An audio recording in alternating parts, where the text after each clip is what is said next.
Goddag og velkommen til vores dokumentar, som handler om emnet Stop madspild.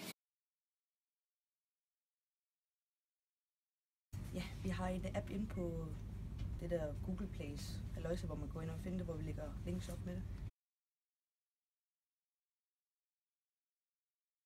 Det er fordi, vi synes, det er vigtigt ikke at smide for meget mad ud, for der går mange ressourcer med, der er meget CO2-udslip med alt det pakkeri af maden og produktion af maden og fragteri af maden, for at så smide det ud. Altså det er simpelthen for dyrt for miljøet.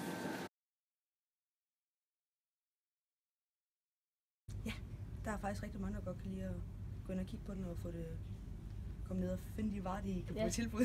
Ja, det er rigtig godt. Ja, vi kan se på kunderne, at når de ser mærket, så går de hen og køber med det samme.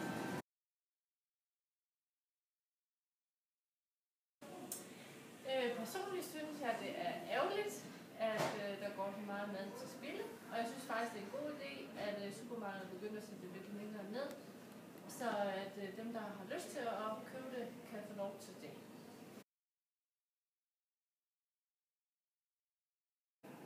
Ja, det kommer an på, om det er noget, jeg lige skal bruge til at gøre.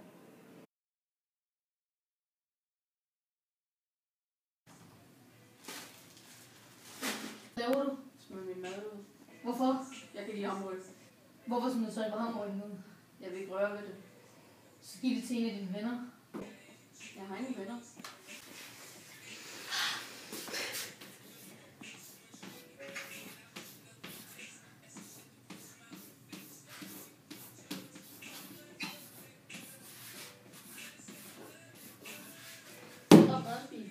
I Danmark smider vi samlet 700 ton mad ud hvert år.